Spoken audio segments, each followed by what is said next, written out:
Board पूरा नहीं आ रहा, पीछे लेना पड़ेगा उधर रख दो ना बेटा, इधर का कुछ है क्या उसको और पीछे करना पड़ेगा। देखो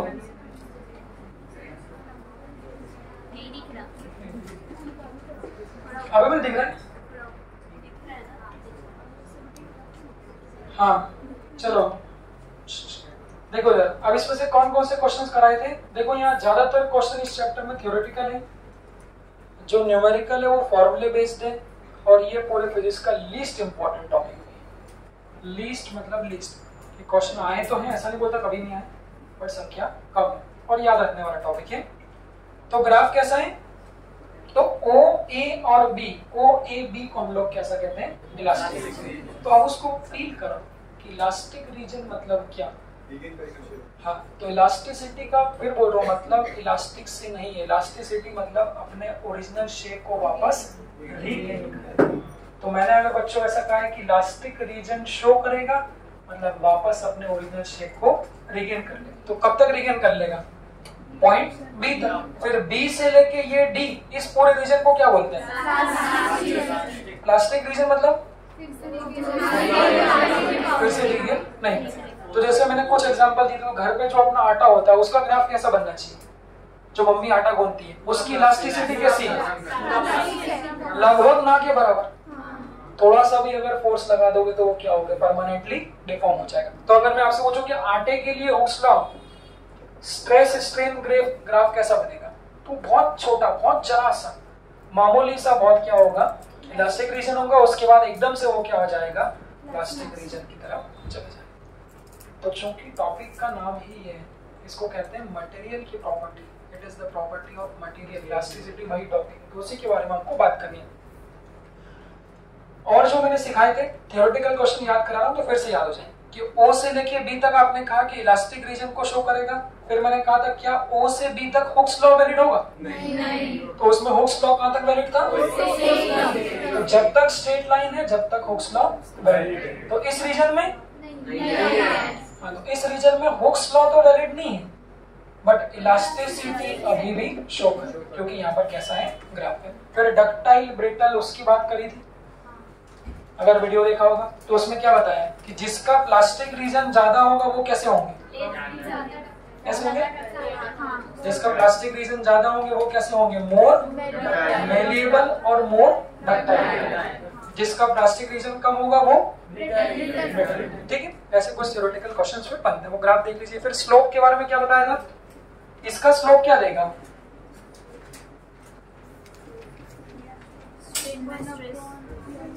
बताया था स्लोप? हाँ भाई, हाँ याद कर लो। ये दो क्वेश्चंस आपको सॉल्यूशन में मिलेंगे जब क्वेश्चन दूंगा। सुनो बच्चों, ये दो ग्राफ बनेंगे, और दो ग्राफ कैसे हैं? एक ग्राफ अपना रहेगा स्ट्रेस और स्ट्रेन के बीच में, और एक ग्राफ रहेगा अपना स्ट्रेन और स्ट्रेस के बीच में। अच्छा, हुक्स लॉ की डेफिनेशन क्या है? Hooke's law, according to the Hooke's law, the strain produced in the body, it is directly proportional to what? Stress. बस प्रोपोर्शनलिटी को हटाएंगे तो क्या आएगा? एक कांस्टेंट आएगा। तो अब उस कांस्टेंट को ऐसा कहना सुनो, तो स्ट्रेस इज इक्वल टू कुछ भी कांस्टेंट, अब उसको जो नाम दो, ई बोल लो। हाँ, ई इनटू कितना? ऐसा बोलो। तो जब इस प्रोपोर्शनलिटी को हटाते हैं, देखो बच्चों, जब इस प्रोपोर्शनलिटी को हटाते हैं तो जो ये कांस्टेंट आता है उसको ऐसा कहना, इस कांस्टेंट को ही हम कहते हैं इलास्टिसिटी ऑफ मीडियम। अब वो इलास्टिसिटी कौन सी? तो अगर किसी भी मीडियम की इलास्टिसिटी निकालनी है तो हुक्स लॉ के अकॉर्डिंग फॉर्मूला क्या बन जाएगा? Stress upon strain. फिर से रिवाइज करो, स्ट्रेस कितने टाइप के थे? स्ट्रेन कितने टाइप के थे? बस रख दो। तो हाँ, चौथे वाले को हटा दें। तो पहले वाले स्ट्रेस को डिवाइड करोगे पहले वाले स्ट्रेन से, तो कौन सी इलास्टिसिटी बनेगी? वैसे ही वो याद रह सकते हैं, नहीं तो आप पूरा मिक्स कर दो। कॉपी में उसको लिखा भी ऐसा है, और उसको याद भी ऐसे ही करना। लगभग पूरा टॉपिक हुक्स लॉ के आसपास, स्ट्रेस स्ट्रेन के आसपास घूमता रहता है। तो जब स्ट्रेस स्ट्रेन प्रोपोर्शनल होते हैं तो इलास्टिसिटी कांस्टेंट आता है, इलास्टिसिटी ऑफ मीडियम होती है स्ट्रेस अपॉन स्ट्रेन। तो बस नाम अलग अलग दिए हैं, क्यों दिए उसका कोई तर्क नहीं। तो जब पहला वाला स्ट्रेस लॉन्गिट्यूडनल स्ट्रेस को लॉन्गिट्यूडनल स्ट्रेन से डिवाइड करेंगे तो पहली वाली इलास्टिसिटी जैसे हमने कहा यंग्स मॉडुलस। दूसरा वाला स्ट्रेस कौन सा था? दूसरा स्ट्रेस कौन सा था? वॉल्यूमेट्रिक स्ट्रेस मतलब क्या? Pressure upon volumetric stress. तो वो किसके बराबर हो जाएगा? Bulk modulus. ऐसे तीसरा वाला शेयर। यहीं से देखो, अब अगर स्ट्रेस स्ट्रेन के बीच ग्राफ है, इसके क्वेश्चन में भेजूंगा भी सही, वो भी ऐसे फॉर्मूले वाले होंगे जैसे स्ट्रेस और स्ट्रेन के बीच ग्राफ दे दिया। तो बस हम तो जानते हैं किसी भी ग्राफ का स्लोप, तो इस ग्राफ का जो स्लोप होगा वो क्या होगा? dy अपॉन dx होगा। बस तो y एक्सिस पे क्या लिखा है वो देखना, तो स्ट्रेस ऐसा लिख लो सिंपल, y अपॉन x, तो स्ट्रेस अपॉन स्ट्रेन। तो जो स्ट्रेस अपॉन स्ट्रेन का रेशियो होगा वही रेशियो किसके बराबर होगा? हमारा स्लोप। तो बस, और स्ट्रेस अपॉन स्ट्रेन का रेशियो हाँ इलास्टिसिटी के हमारे बराबर। तो अगर आपके क्वेश्चन में स्ट्रेस स्ट्रेन का ग्राफ दिया हो तो उसका हम लोग स्लोप निकाल लें, वो स्लोप भी किसके बराबर होगा? इलास्टिसिटी। तो इसका स्लोप किसके बराबर होगा? उल्टा हो गया। तो ऑप्शन जब आप चेक करोगे तो दोनों मिलेंगे, सही वाला भी और उसका उल्टा। तो यहाँ ध्यान से पढ़ना, यहाँ पर क्या लिखा होगा। अगर स्ट्रेन लिखा है और यहाँ पे स्ट्रेस लिखा है तो इसका स्लोप होगा 1/e। e क्या है? इलास्टिसिटी। और इलास्टिसिटी में तीनों जो टाइप पड़े उसमें से कोई सी भी आ सकती है। तो वो क्वेश्चन ऐसा बोल देंगे, ऐसे बताएंगे, ये सेम टू सेम, ये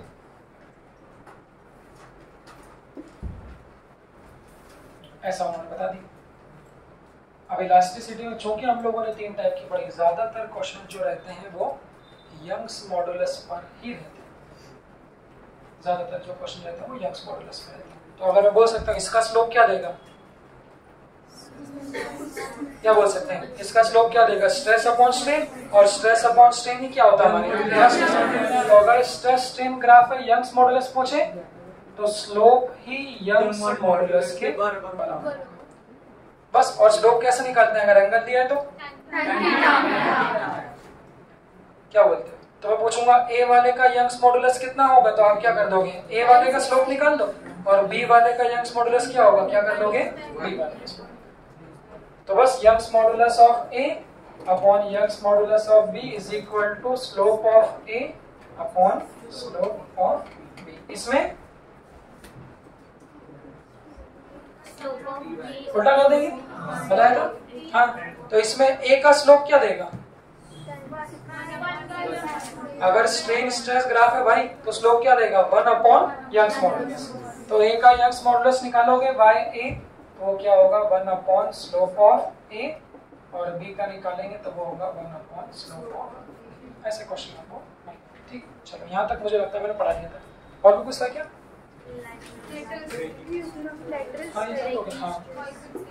हाँ, पॉइजन्स रेशियो देख लो। पॉइजन्स रेशियो क्या था? पॉइजन्स रेशियो क्या देख लो कॉपी में, जो लोगों ने रिकॉर्डिंग देखी भाई वो भी देख लें।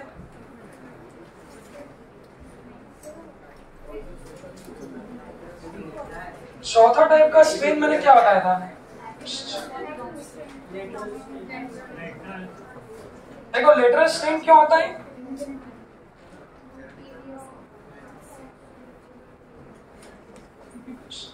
देखो लेटरल स्ट्रेन क्या होता है, तो वहां मैंने क्या बताया था? जब वायर होगा इसका डायमीटर कितना है? d1, इसकी लेंथ कितनी है? जब भी आप इस वायर को क्या करोगे? स्ट्रेच करोगे तो लंबाई बढ़ने के साथ क्या होती है?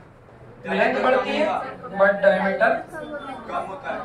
तो वो टाइप ऑफ स्ट्रेन कंपेयर कर करके ही अपन याद रख सकते हैं। तो कंपेयर कर करके कैसे याद रखते थे? जब लेंथ हमारी बढ़ती तो कौन सा स्ट्रेन है? लॉन्गिट्यूडनल। तो जब लेंथ बढ़ेगी तो डायमीटर क्या होगा? तो बस कोई सा भी स्ट्रेन हमने क्या हो रहा था? Change divided by origin. Poisson's ratio भी एक याद रखने वाली चीज है। कभी कभी नीट में डायरेक्ट पॉइजन्स रेशियो की वैल्यू पूछ लेते हैं। वहां पर आप कुछ नहीं कर पाओगे, इसलिए उसको आप लोग याद रखना। तो पॉइजन्स रेशियो होता है lateral strain divided by longitude. Lateral strain क्या था? क्या था? Change in diameter upon original diameter, और लॉन्गिट्यूडनल स्ट्रेन क्या था? Change in length upon original. बस अब लिखो।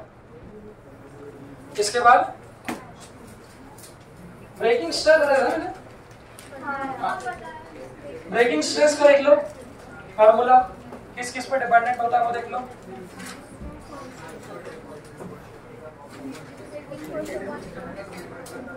हाँ, अब इसमें 2 पॉइंट और बचे।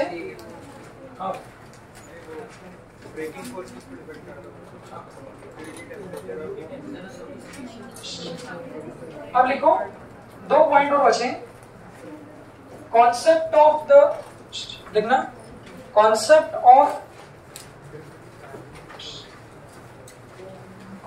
Of extension due to its own weight. Concept of extension due to its own weight.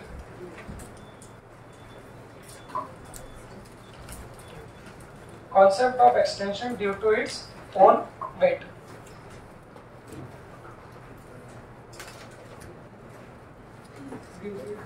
हाँ, due to its own weight. चलिए, अब इसको बनाते बनाते वही, जैसा कि मैंने कहा फॉर्मूले रिवाइज करना है, पुराने फॉर्मूले भी हम लोग रिवाइज कर लेंगे। उसको देखो कैसे कर रहे हैं। जैसे कि अगर मैं कहूं यंग्स मॉडुलस का फॉर्मूला बनाना है, सब लोग रिवाइज कर लो। यंग्स मॉडुलस का फॉर्मूला बनाना है तो यंग्स मॉडुलस का फॉर्मूला कैसे बनेगा? अब देखो उसको बार बार रिवाइज करो, क्योंकि सबसे ज्यादा क्वेश्चन में यही इस्तेमाल होगा। Longitudinal stress divided by longitudinal strain. अब फिर से देखना, मैंने बोला लॉन्गिट्यूडनल स्ट्रेस क्या होगा? तो perpendicular force divided by area, और लॉन्गिट्यूडनल स्ट्रेन इसी को सबसे न्यूमेरिकल में यूज करना है। थोड़ा इसको और अगर मॉडिफाई करें तो थोड़ा और मॉडिफाई करेंगे तो जो ये स्मॉल एल है इसकी वैल्यू कहाँ पहुंच जाएगी? ऊपर, और जो लेंथ एरिया है इसकी वैल्यू कहाँ पहुंच जाएगी? नीचे। तो जो y की वैल्यू आएगी वो y की वैल्यू कितनी होगी? देखो तो एफ एल अपॉन ए। तो ये फॉर्मूला यंग्स मॉडुलस का बन सकता है। यहाँ पे सिंबल्स देख लो। अच्छा, आप बोलोगे एफ परपेंडिकुलर क्यों नहीं लिखा? तो अंडरस्टूड है कि यहाँ पर एफ परपेंडिकुलर ही है। अब सिंबल इसको क्या बोलेंगे? तो क्वेश्चन में नॉर्मली चेंज इन लेंथ वो लोग पूछने में बहुत इंटरेस्टेड रहते हैं। तो अगर किसी वायर की लेंथ में चेंज निकालना है तो जो डेल्टा एल होगा वो डेल्टा एल कितना हो? इसको ऊपर ले लो तो वो कितना हो जाएगा? F L upon A. ये फॉर्मूला है to determine change in length. अब सुनो, कॉपी से लिखना बंद करो और देखो कॉन्सेप्ट क्या है। जैसा कि हेडिंग हमने डाली कि extension due to its own weight, इसका मतलब क्या होगा? थोड़ा प्रैक्टिकल समझते हैं। जैसे हमने बोला ये पंखा हमारा टंगा हुआ है, देखो बच्चों ऊपर ये पंखा ऑब्वियसली हमने क्या बोला, किससे टंगा? एक रॉड है, देख लो बीच में जो रॉड लगी है उससे टंगा है। उस रॉड की लेंथ की बात करूं तो आप लोग देख लो इतनी कुछ लेंथ होगी, जो भी लेंथ है उसकी इतनी कुछ 10 सेंटीमीटर मान। अब सोचो अगर ये रॉड अभी तो लोहे की बनी, कुछ कमजोर मटेरियल की बनती, जैसे कि रबर की समझ लो। तो अगर वो रबर की रॉड, वो जो बनी बीच में, अगर उस रबर की रॉड को बना के इस पंखे को टांग दो तो क्या पंखे के खुद के वजन के कारण उस रॉड में कैसा आ जाएगा आपका एक्सटेंशन? तो वैसे तो कभी इस पे से क्वेश्चन नहीं पूछा, बट कभी पूछेंगे तो आपको क्वेश्चन देखने से याद रहेगा कि खुद के वेट के कारण कोई भी रॉड में कितना एक्सटेंशन होता है। अब सब रॉड में नहीं होता भाई, लोहा है तो हार्ड मटेरियल है तो वो क्या करेगा, उस वजन को झेल जाएगा। बट अगर सॉफ्ट मटेरियल है तो डेफिनेटली, अब मैं सोचो मैं टंग जाऊं इससे, तो अपन टंग जाएंगे तो क्या होगा? हो सकता है तो छत उड़ जाएगी, या फिर रॉड में कुछ ना कुछ एक्सटेंशन आएगा। तो देखो सबसे पहली बात तो एक्सटेंशन बनाने का फॉर्मूला ये होता है। अच्छा, इस फॉर्मूले से एक्सटेंशन बनाएंगे, कैसे बनाएंगे एक्सटेंशन तो वो देखना। तो सबसे पहले इलास्टिसिटी चैप्टर में इससे दोस्ती कर लो, सारे कॉन्सेप्ट में कहीं ना कहीं आप ये ले लो। ये हम लोगों ने एक वायर ले लिया, वायर को हम लोग सिलेंड्रिकल मानते हैं। तो ये हमने बोला वायर का एरिया ऑफ क्रॉस सेक्शन है, ये area of cross section A है। इस वायर की ओरिजिनल लेंथ है, तो इस वायर की ओरिजिनल लेंथ मान लो L है। अब एरिया बोले, डायमीटर बोले, रेडियस बोले, जो भी बोले उसको आप ऐसा कर। चूंकि वो कुछ ना कुछ मटेरियल का भी बना होगा, तो मटेरियल का बना है मतलब उसका कुछ ना कुछ यंग्स मॉडुलस भी है। तो इस वायर का यंग्स मॉडुलस है y। और बस अगर ये वायर का कुछ ना कुछ वजन है, साइड में लिखो ऐसा, इस वायर का यंग्स मॉडुलस y है और इस वायर का खुद का मास है कितना। तो वो कॉन्सेप्ट ऐसा आ गया कि अगर वो वायर सोचो बहुत भारी ले लो, एक बहुत भारी मतलब मान लो कि 50 किलो की रॉड को आप इस छत से टांग लो, पंखा तो उतना भारी नहीं, बट अगर बहुत ज्यादा वजन ले ली, 50 किलो की रॉड को हमने बोला एक छत से टांग दी, तो फिर क्या संभावना है कि वो खुद के वेट के कारण भी क्या हो सकती है, एक्सटेंड हो सकती है। वही निकालना है due to its own weight, उसमें कितना एक्सटेंशन आ जाएगा। अब देखो बच्चों, जो एक्सटेंशन का फॉर्मूला बनाया वो किस किस पर डिपेंड कर रहा है, फोर्स पे, ओरिजिनल लेंथ पे, एरिया पे और यंग्स मॉडुलस। एक बात बोलना, यंग्स मॉडुलस किस पे डिपेंड करता है वो याद रखना, it is the property of material. किसकी प्रॉपर्टी है, मटेरियल। इसका मतलब ये क्वेश्चन आएगा, मटेरियल की प्रॉपर्टी जो जो होती है वो जब तक मटेरियल सेम होता है, जब तक क्या रहती है, सेम। और क्या क्या सुनिए, डेंसिटी किसकी प्रॉपर्टी, मटेरियल, ये सब। तो जब तक पानी लोगे जब तक डेंसिटी क्या होगी, सेम। तो क्वेश्चन में ये बात यूज आएगी कि जब तक मटेरियल सेम है जब तक यंग्स मॉडुलस भी क्या रहेगा, सेम। तो बस अब इसको कैसे बनाएंगे, देखो तो हमने बोला जो रॉड का मास है वो m, तो किसी भी चीज का मास कहाँ लगता है, कोई भी बॉडी का मास कहाँ लगता है, सेंटर पे। तो इस रॉड की अगर लेंथ l है, देखो तरीका है बनाने का सिखा रहा हूँ, तरीका याद रखना कैसे बनाते हैं। तो ये जो पूरी बॉडी का मास है m, ये जो पूरी बॉडी का वेट है, अगर m मास है, एनएलएम में पढ़ा तो वेट कितना होगा, mg। ये पूरा का पूरा वेट जो है ये कहाँ लगेगा, इस रॉड के सेंटर पे। सेंटर पे मतलब यहाँ से कितनी दूरी पे लगेगा, यहाँ से कितनी दूरी पे लगेगा, L/। और इस रॉड को खींचने के लिए फोर्स कौन सा जिम्मेदार है, क्या बोलते, मैंने बोला 50 किलो की रॉड को टांग दिया तो वो एक्सटेंड क्यों हो रही है, किसके कारण, ग्रेविटी, मतलब due to its own weight के कारण। तो ये जो mg है, ये mg ही क्या करेगा, इस पूरी रॉड को क्या करेगा, एक्सटेंड करेगा। तो यहाँ पर डेटा क्या बन जाएगा, तो जो फोर्स है उस फोर्स को लिख दीजिए आप mg, ये जो लेंथ है इस लेंथ को आप लिख दीजिए L/2, area of cross section तो A है और मटेरियल कितना है y। तो ये शॉर्ट ट्रिक है, इस फॉर्मूले से आप डायरेक्टली बना सकते हो, इंटीग्रेशन से भी बनाते हैं, बट उसको बनाने के बजाय इससे बना कि कोई भी चीज खुद के वेट के कारण कितना एक्सटेंड होती है, तो उसका फॉर्मूला बनाना है। तो बस यहाँ से आप बना लीजिए। तो जो फॉर्मूला बन जाएगा डेल्टा L का, वो कितना बन जाएगा, वहां से याद रखो। बनाने का तरीका लड़कों कैसे बनाएंगे भाई, F की जगह कितना लिख देंगे, mg, और L की जगह L/2, एरिया की जगह A, यंग्स मॉडुलस की जगह। So this is the extension of the length due to its own weight. तो क्या बन जाएगा, mgL/2a/y। कुछ बुक्स में इसको और आगे सॉल्व करते हैं, कुछ बुक्स में अगर इसको और आगे सॉल्व करेंगे तो कैसे बना सकते हैं, और समझो मास को क्या लिख सकते हैं, क्या कुछ डेंसिटी वॉल्यूम के टर्म्स में लिख सकते हैं। पहले तो जो लोग देखो इसको डायरेक्टली याद रखते हो, याद मत रखना, बिना वजह दिमाग पर बोझा बढ़ाने की कोई आवश्यकता नहीं। आप तो सिर्फ इस फॉर्मूले को ध्यान रखिए, यंग्स मॉडुलस होता है ये, यहाँ से ये बना सकते हैं एक्सटेंशन, बोल सकते हैं, इसको लिख दिया डेल्टा L। इस डेल्टा L को यहाँ से बस इतना जब बना लोगे तो ये ध्यान रखना कि ऑन वेट में जो कॉन्सेप्ट आता है वहां पर जो फोर्स होता है वो खुद का वजन है, तो खुद के वजन के कारण ही वो क्या हो रहा है, स्ट्रेच हो रहा है। तो जो फोर्स हो जाएगा वही किसके बराबर हो जाएगा, mg। ये पहली बात। और दूसरी चीज वो ध्यान रखना है कि वो फोर्स लगता कहाँ है, तो वो पूरी एल पे नहीं लगा, वो कहाँ पे लगेगा, हमारे एल पे। तो बस यहाँ लिख देना mg, यहाँ लिख देना एल पे।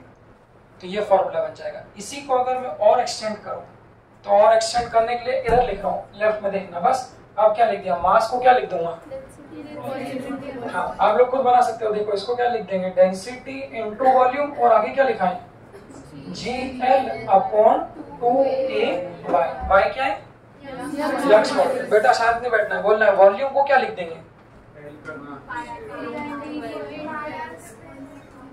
शेप कैसा है भाई, शेप क्या था, सिलेंडर। सिलेंडर की लेंथ कितनी है, L, और एरिया ऑफ क्रॉस सेक्शन कितना है, A। नहीं जानते हो तो जान लो कि वॉल्यूम ऑफ सिलेंडर को पाई आर स्क्वायर तो लिख ही सकते हैं। हाँ सिंपल, वॉल्यूम ऑफ सिलेंडर किसी का भी वॉल्यूम है तो उसे हम लोग एरिया मल्टीप्लाइड बाय लेंथ में लिख सकते हैं। क्या लिख सकते हैं, थोड़ा उसको और आगे बढ़ाना सीखो, तो इसको यहाँ पे लिख दो डायरेक्टली, तो एरिया मल्टीप्लाइड बाय, उससे क्या होगा, क्यों भाई जो लोग सो रहे हैं उठ जाएं, तो एरिया से एरिया क्या हो जाएगा आपका, कैसे हो जाएगा। तो जो चेंज इन लेंथ का फॉर्मूला बन जाएगा डेल्टा एल। हाँ देखो तो क्या बन जाएगा, density D G L square upon 2। This is the formula. किसका फॉर्मूला है, एक्सटेंशन इन लेंथ किसके कारण, तो ये पॉइंट अगर पूछते हैं तो आपको डायरेक्टली फॉर्मूला लगाना है, ड्रॉ कर लो फटाफट इसको।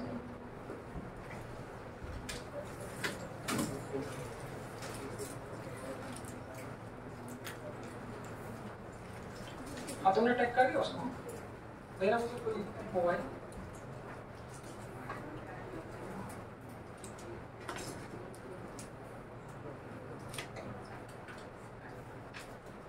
चलो रिकॉर्डिंग पॉज कर लो। Done in stretching a wire.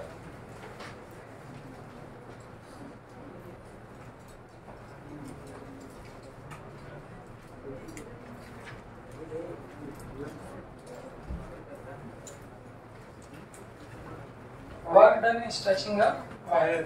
हाँ एक लाइन लिखना,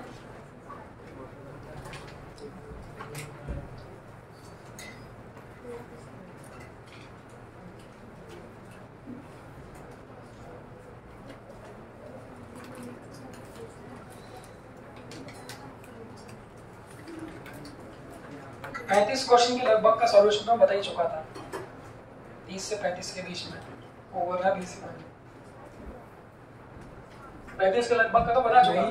तो बीसी बने नहीं, बीसी ये एक बार देखो भाई आज से एक नया नियम भी है, मुझे ऐसा अंदर से सेल्फ रियलाइज भी हुआ।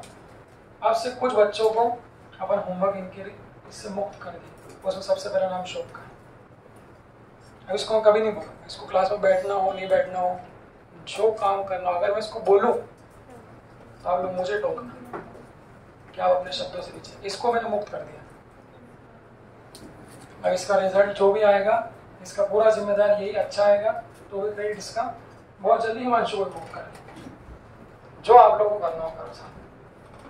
हमारा काम समझाना है, क्योंकि एनर्जी वेस्ट हो रही, गुस्सा एनर्जी में शेयरिंग पे दूंगा तो काम करें, क्या मतलब एनर्जी खराब करने से, आप लोग काम तो करेंगे मेरा। तो जो करना हो करो, केमिस्ट्री बायोलॉजी जो करना हो। लास्ट लिखो, work done in stretching a wire. इसमें से क्वेश्चन आप लोगों का रहता है, देखना ये क्या है। कल का जो बायोलॉजी का लेक्चर रहेगा मॉर्निंग का, आज तो कुछ काम था नहीं देने के लिए, कल मतलब हाँ परसों का अगर रहेगा तो कल तो इलास्टिसिटी कर लेना वहीं बैठ के। आज न्यूमेरिकल कराएंगे तो इसलिए इलास्टिसिटी दे नहीं पाएंगे, तो मेरा मन वही था कि आप लोग करते हैं। देखो किसी भी वायर को स्ट्रेच करने में कुछ ना कुछ वर्क करना पड़ेगा। जैसे कि मान लो ये थोड़ा सा इस चैप्टर में वायर को एज्यूम करो। वायर मतलब वही जो देसी हम लोग हमारे घर में इस्तेमाल करते हैं, तो जैसा कि जो कॉपर वायर हो गए वो। अब सोचो अगर ये पेन वायर है, इस पेन को अगर मैं ऐसा हाथ से पकड़ लूं, फिलहाल तो ये प्लास्टिक का बना है, प्लास्टिक मतलब हार्ड मटेरियल है, तो खुद के वेट के कारण स्ट्रेच नहीं होगा। अब सोचो इसको स्ट्रेच करने के लिए क्या करना पड़ेगा, रबर से अटैच कर इसको स्ट्रेच करने के लिए क्या करना पड़ेगा, या तो बहुत भारी वजन टांग दूं, अगर 50 किलो टांग दूंगा तो फिर भी नहीं होगा ना वो, नहीं होगा।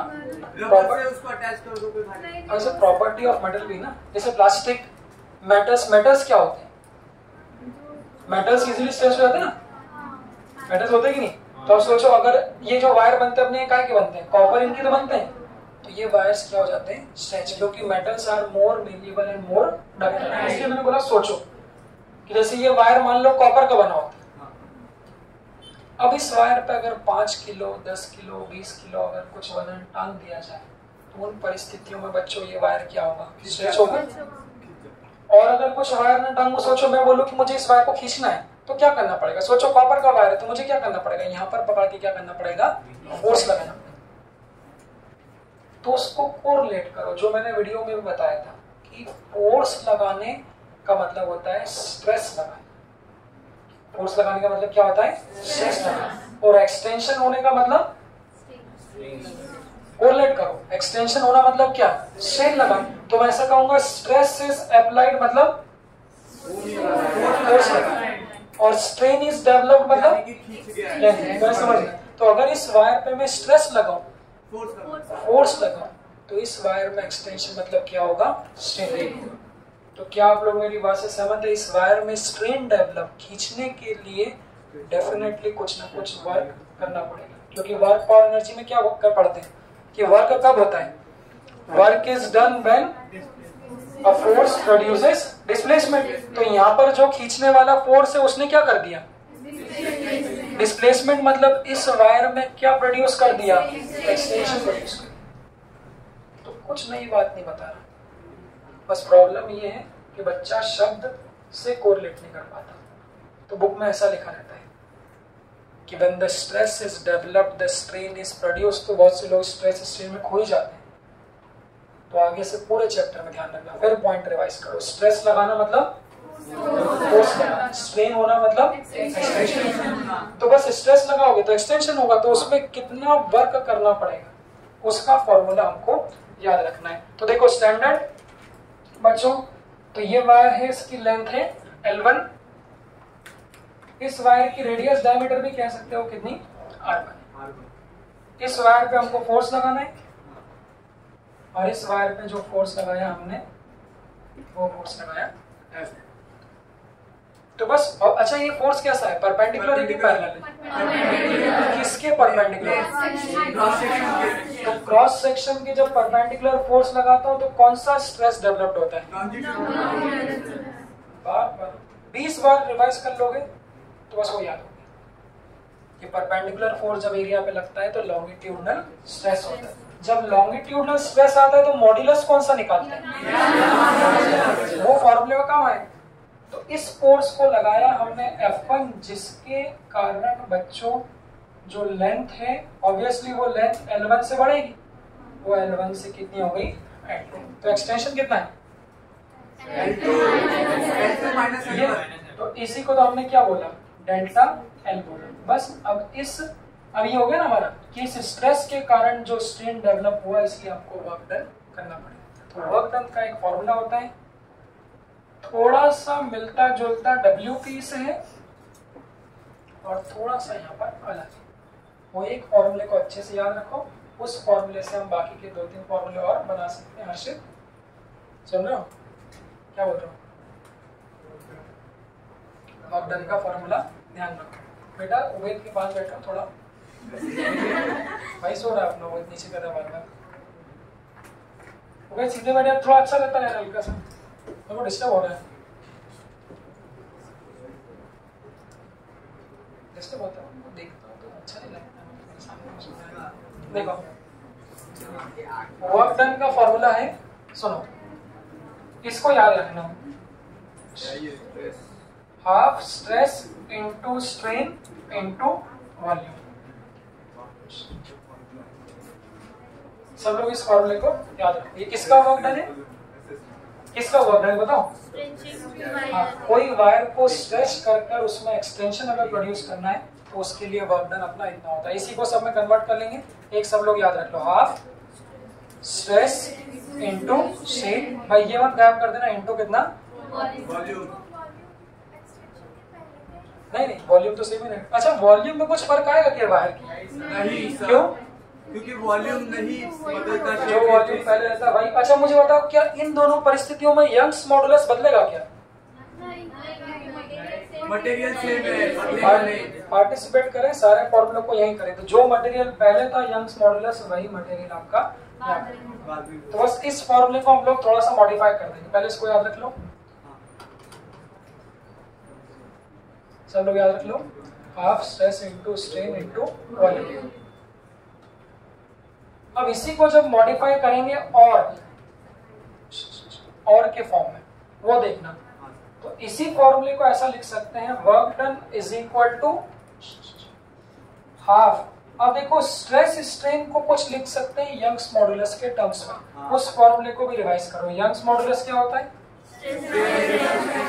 सबके फॉर्म में, हाँ, लॉन्गिट्यूडनल स्ट्रेस अपॉन लॉन्गिट्यूडनल। अगर कुछ नहीं बोलूं तो सिंपल स्ट्रेस अपॉन स्ट्रेन। तो यहाँ से स्ट्रेस की वैल्यू कितनी आई?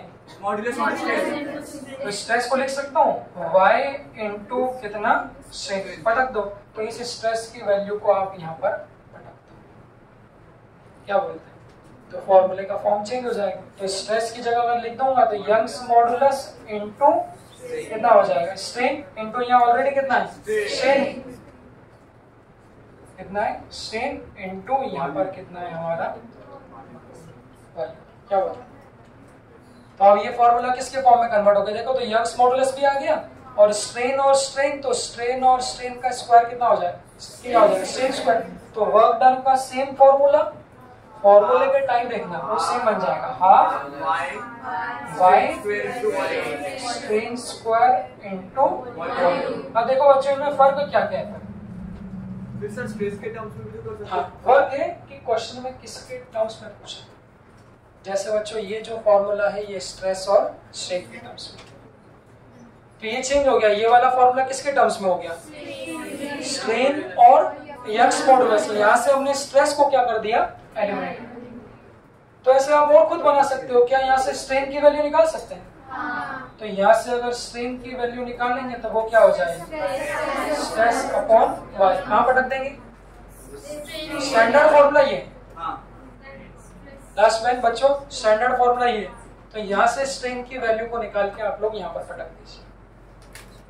सब लोग एक ही याद रखना है, बाकी खुद बनाना है। तो जो अगला फॉर्मूला बन जाएगा वो सेम। देखो यहाँ पर क्या क्या रहेगा? हाफ सेम रहेगा, क्या बोलते हो? स्ट्रेस और स्ट्रेन को क्या लिख देंगे?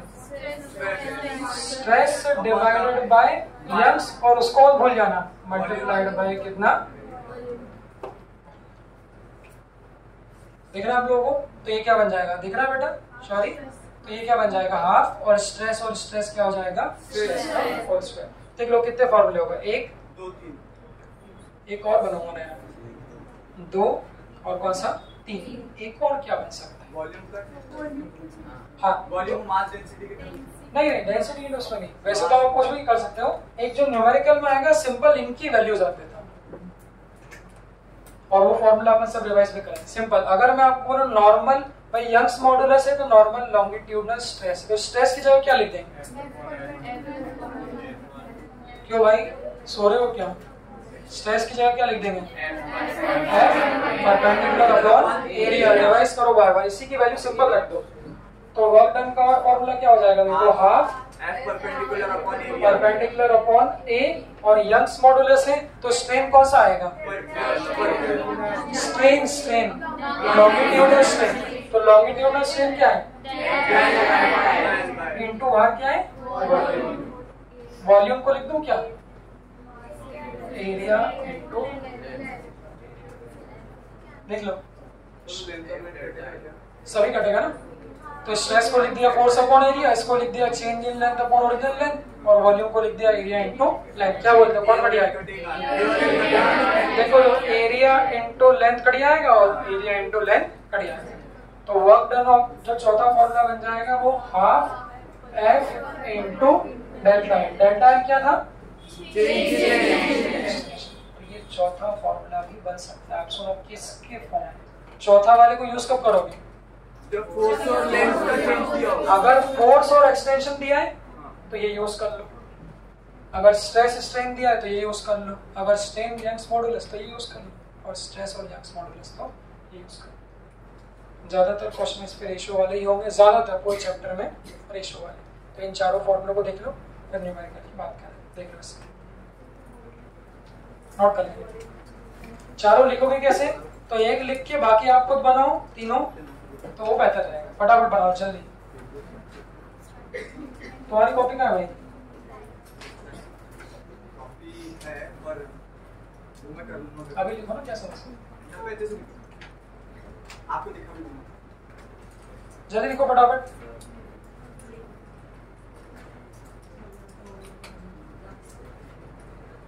एक बार इसको लिखने के बाद सारे फॉर्मूले देख लो फिर से। अरे स्केच पेन से बंद करो।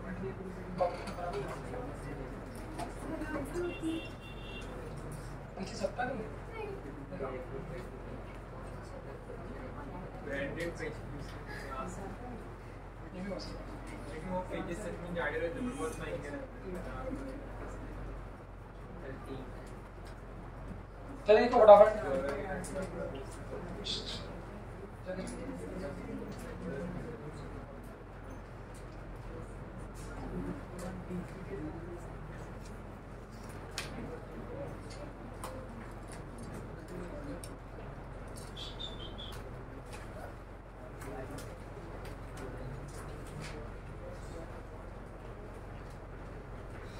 यहाँ पर ज्यादातर काम बस अपने को ये कि कैसे फॉर्मूले आप उसको याद रख सकते हो, ज्यादातर क्वेश्चन उसके। हाँ सर इसका मेरा भी सवाल है सर, जब अगर आप जो क्रैश कोर्स कराओगे पर हमारी भी तो टाइमिंग उसी टाइम पे रहेगी।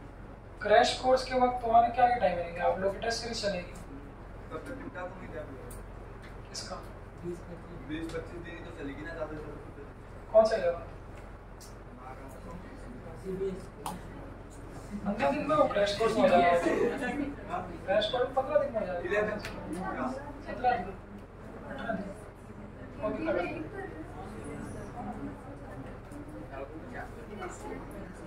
आओ पता चले कैसे करते हैं। आना तो पड़ेगा। और है क्रैश कोर्स के बच्चे आप लोग ज़्यादा रिस्पॉन्सिव हैं, आप लोग ज़्यादा रिस्पॉन्स करते हैं और अच्छा रिस्पॉन्स करते हैं। और समझ थोड़ी समय की समस्या है वहाँ पर। बाकी बच्चे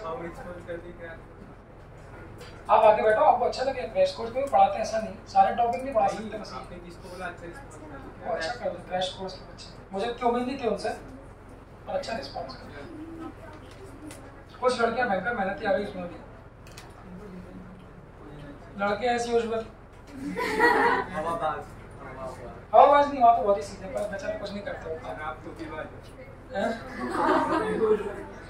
हमको कोई सा भी बाज बोल लो, हमारे से कुछ नहीं होना।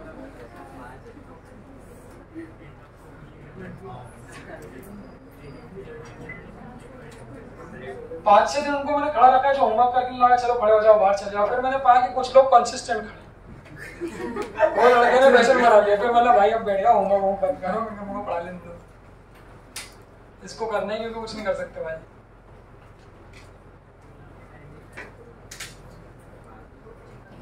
ज्यादा बाहर निकालो, पता चले वो खुद बोले अच्छा आपके जैसे नहीं हो सकता भाई, क्या करें जो मस्त नहीं कर रहा।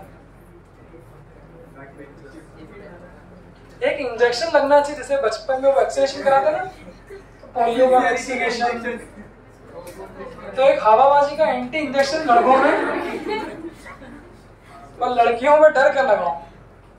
ये डरती भी है ना लड़कियों, एंटी रोने का। हाँ एंटी रोने का मान लो।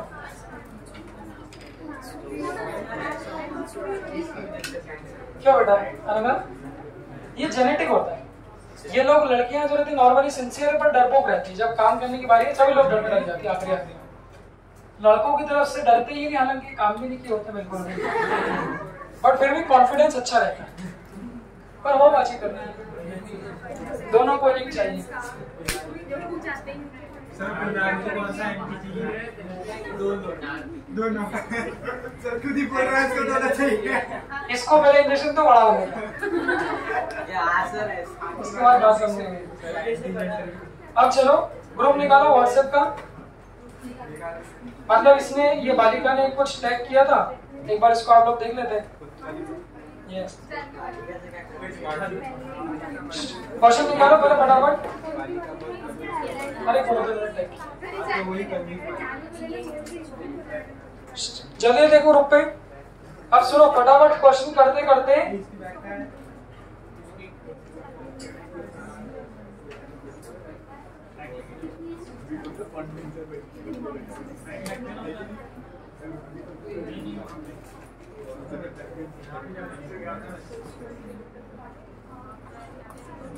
हाँ सबसे पहले इलस्ट्रेशन निकालो। इसमें सिर्फ एकमात्र एक अच्छा क्वेश्चन है, वो है इलस्ट्रेशन 2। हाँ सबसे पहले इलस्ट्रेशन 1 पेज नंबर 220। बेटा मेरे साथ साथ देखते हैं, न्यूमेरिकल लिखने में जितना समय जाएगा उतने समय में उससे 3 गुना न्यूमेरिकल हो जाएंगे, क्योंकि रेशियो बेस्ड ज्यादातर। इलस्ट्रेशन 1 मिल गया सबको? हाँ बेटा लास्ट पेज मिल गया, इलस्ट्रेशन 1 मिल गया। अरे व्हाट्सएप के ग्रुप पे, फिजिक्स 11 के ग्रुप पे सुन लो झंडू। देखो इलस्ट्रेशन 1 तो आप लोग खुद कर लोगे, एक बार बस मैं चाहता हूँ यहीं सारे फॉर्मूले तमाम करके जाओ। उसके लिए सिर्फ पढ़ लो अंडरलाइन करके क्या क्या दिया हुआ है सब लोग। The ratio of radius of 2 wire is 2:1। आगे क्या दिया है? Of same material is 2:1। If they are stressed by the same force then the ratio of stress. अब यहाँ से कुछ सवाल पूछना है, जैसे स्ट्रेस कौन सा ये नहीं बोला, क्वेश्चन में क्या क्या सेम दिया है। अब यहाँ पकड़ते चलो, मटेरियल सेम मतलब क्या क्या सेम होगा? यंग्स मॉडुलस भी सेम रहेगा और डेंसिटी भी सेम रहेगी। भले ही क्वेश्चन में इस्तेमाल होना हो, बट कम से कम ये बोलो। मैंने बोला वहां पर स्ट्रेस नहीं दिया है, तो जब स्ट्रेस नहीं दिया होगा तो कौन सा स्ट्रेस लोगे? सिंपल सी बात है, पढ़ाते समय क्या बताया था बच्चों? कोई सा भी स्ट्रेस हो हमेशा क्या होता है? अरे कोई सा भी स्ट्रेस हो इसलिए आ जाए करो सालो। कोई सा भी स्ट्रेस हो वो हमेशा फोर्स अपॉन एरिया हो। सुन लो इसलिए देख लिया करो। अब ये फोर्स अगर परपेंडिकुलर फोर्स है, सेकंड वाला क्वेश्चन उसी बेस्ड है। अगर ये परपेंडिकुलर फोर्स है तो यही स्ट्रेस कौन सा बन जाएगा? कैसे याद रखो, अगर ये फोर्स पैरेलल फोर्स है तो स्ट्रेस, और कुछ नहीं है तो प्रेशर तो ऐसा होता है। कोई सा भी फोर्स अगर स्ट्रेस का टाइप नहीं दिया भाई तो वो रहेगा क्या हमारा? Force upon. अगर कोई भी स्ट्रेस का टाइप नहीं दिया हो तो नाम मत दो, कोई सा भी स्ट्रेस हो वो होगा तो अपना क्या? Force upon area. और इस एरिया को क्या लिख दोगे? एरिया को क्या लिख देंगे? पाई आर स्क्वायर। तो फोर्स अगर सेम है तो स्ट्रेस जो है वो इनवर्सली प्रोपोर्शनल टू रेडियस का क्या हो जाएगा? बस इसके बाद आप लोग खुद रेशियो निकालें।